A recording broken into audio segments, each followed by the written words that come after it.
हमारा सूर्य कुंड है। सौभाग्य से बहराइच के बगल रिशिया में हम लोग का आश्रम है और बहराइच से हम लोग पूर्णतः परिचित है। अगर आप इतिहास देखेंगे तो वो सूर्य कुंड है। मेला जो है शुक्रवार को महाराज लगाइए, लेकिन रविवार को मेला क्यों लगता है? रविवार यानी सूर्य का दिवस है और वो प्राचीन सूर्य कुंड है और आक्रांताओं ने उसको अपने वश में कर लिया और दरगाह बन गई। तो इस कलंक को भी जल्दी से जल्दी मिटना चाहिए। जैसे लक्कड़ शाह की मजार जो है चली गई, इसमें लाग लपेट वाली बात करनी ही नहीं चाहिए। जो चीजें खराबी है, अगर कोई गंदगी है तो हटानी चाहिए ना। निश्चित रूप से साक्ष्य, आप इतिहास में जाएंगे तो साक्षी साक्ष्य है। और आप खगालेंगे, इतिहास को देखेंगे या पुरातात्विक सर्वेक्षण करवा लीजिए तो आपको इतिहास बिल्कुल साक्ष्य मिल जाएगा। हमारी जो भारत नेपाल सीमा है ये अंतर्राष्ट्रीय स्थिति से सबसे संवेदनशील सीमा है। आप देखेंगे तो नेपाल चूंकि हमारा मित्र देश है, तो पाकिस्तान की जितनी गतिविधियां या हमारे विरोधी देशों की गतिविधियां हैं वो इन क्षेत्रों से चलती हैं। पिछले कुछ समय से वहां सीमा पर बहुत सारे मदरसे, मस्जिदें तेजी से बढ़ी हैं। इसके अलावा ईसाइयों का सबसे बड़ा केंद्र ही महपूरवा क्षेत्र में है। आश्रम लगातार संस्कार शालाओं के माध्यम से ये प्रयास कर रहा है कि हमारे वहां पर धार्मिक और सामाजिक गतिविधियां बढ़ें, जिससे राष्ट्र विरोधी गतिविधियां कमी आवे।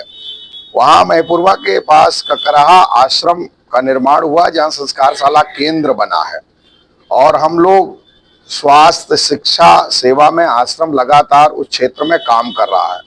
साथ में नशा उन्मूलन या हमारे जो युवा हैं नशा की ओर ना जा करके अपितु राष्ट्र के काम आ सके, उनको विकास से जोड़ा जा सके, ऐसा भी आश्रम प्रयास कर रहा है। हाँ, लेकिन हर चीजों की चर्चा नहीं की जा सकती है और जो भटक गया है तो निश्चित रूप से घर आना चाहिए और सबको प्रयास करना चाहिए। हम लोग कर भी रहे हैं, हो भी रहा है।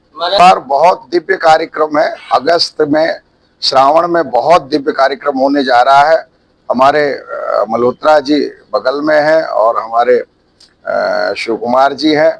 तो हम लोग एक बहुत बड़ी योजना बना रहे हैं। आज ही उसकी घोषणा होगी कि श्रावण में इस बार ऐसा कार्यक्रम किया जाए जो पूरे क्षेत्र के लिए अनोखा है। और भगवान चूंकि गोंडा वासियों का सौभाग्य, दो सौभाग्य मैं कहूंगा, एक तो बाबा दुखरन नाथ यहाँ पर विराजमान है और दूसरा गोंडा हमारी अयोध्या जी का पड़ोसी है। तो भगवान राम का पड़ोसी होने का सौभाग्य भी गोंडा को मिलता है। तो एक बहुत बड़ा दिव्य कार्यक्रम इस बार अगस्त श्रावण मास में होने जा रहा है। नहीं तो विरोध क्यों? अगर ऐसा कोई असामाजिक तत्व तो ये तो समाज को सचेत रहना चाहिए। आपके अगल बगल में कोई संदिग्ध व्यक्ति दिख रहा है तो हमें, आपका ये कर्तव्य है। भारत कोई धर्मशाला नहीं है। भारत बहुत सहनशील देश है। भारत ने सभी धर्मों को, समाज को आदर से देखा है। लेकिन जब वो विदेश से आकर के लोग राष्ट्र विरोधी कार्य करेंगे तो वो तो ठीक नहीं है। तो इसलिए जो इस तरह के लोग हैं उनको चिन्हित करके उनको यथास्थान भेजा जाए, ये हम लोग की मांग है। बिल्कुल घुसपैठिए हैं और हम लोगों को देखना चाहिए। किन देशों के? सबसे ज्यादा तो म्यांमार के आए हुए हैं और वो अलग अलग योजनाबद्ध तरीके से बसाए जा रहे हैं। इस समय गोंडा में तत्काल में रस्तोगी परिवार द्वारा स्वर्ण गंगा ज्वेलर्स जी के द्वारा श्रीमद् भागवत कथा और लड्डू गोपाल पूजन हो रहा है गोंडा में।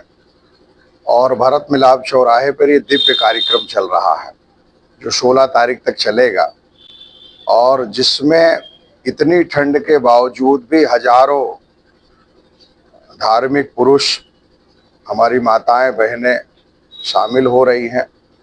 तो आज कथा का चौथा दिवस है, कृष्ण जन्मोत्सव है। कथा भी 4 दिन और चलनी है। तो ये है कि सभी जनमानस को हार्दिक निमंत्रण है और जो उद्देश्य इस कार्यक्रम का कि धार्मिक चेतना, हमारी सनातन चेतना घर घर में पहुंचे और हम लोग उस चेतना को जागृत कर पाए। हिंदू राष्ट्र है ही है भारत। भारत कोई हिंदू राष्ट्र नहीं, ऐसा नहीं कहा जा सकता। हाँ, संवैधानिक व्यवस्था में बाद में इसको धर्मनिरपेक्ष जोड़ दिया गया। भारत जैसी धार्मिक चेतना वाला देश धर्मनिरपेक्ष नहीं हो सकता। हिंदू राष्ट्र है और रहेगा। हम लोग उस बात का पूर्ण समर्थन करते हैं कि संवैधानिक रूप से भी हिंदू राष्ट्र होना चाहिए, और भारतीय नहीं, नेपाल को भी हिंदू राष्ट्र घोषित करना चाहिए जो था। आप यहाँ को साकार करें। हाँ बिल्कुल, पंचवटी सीताराम आश्रम, क्योंकि हिंदू राष्ट्र बनेगा तो ही चाहे हमारे जो अन्य धर्मावलंबी हैं वो पूर्ण आनंद से सुरक्षित रह पाएंगे।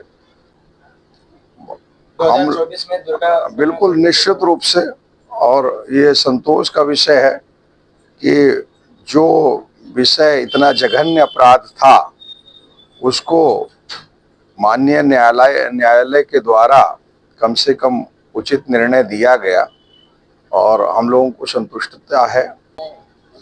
सरकार को काम करना चाहिए और अच्छा काम कर रही है, और करना चाहिए इस तरह के विषय जल्दी, क्योंकि ऐसे विषयों से हजारों लोगों की संवेदनाएं जुड़ी होती हैं।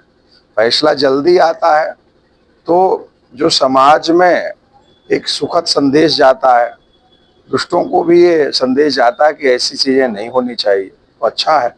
बाबरी मस्जिद विध्वंस की नहीं गई, अपितु राम मंदिर का वहां पर पुनर्निर्माण किया गया। वहां राम मंदिर ही था, राम जन्मभूमि में।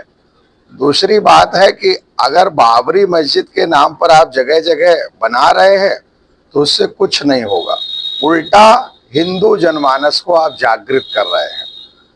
आप अगर जितनी बाबरी मस्जिद बनाएंगे, 1, 2, 5, 10 बनाइए, उसके बाद हिंदू जनमानस जागृत होगा, और 3000 जो मंदिर तोड़े गए इतिहास में, उसका भी आपको जवाब देना पड़ेगा।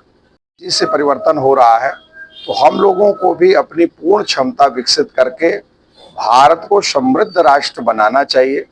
भारत धार्मिक भी हो और इसके साथ विकास के पथ पर भी चले। इसलिए प्रत्येक व्यक्ति का कर्तव्य है कि वो अपनी क्षमता के अनुसार राष्ट्र निर्माण में पूर्ण सहयोग करें। यही हम लोग का संदेश है। बहुत बहुत साधुवाद, बहुत प्रसन्न।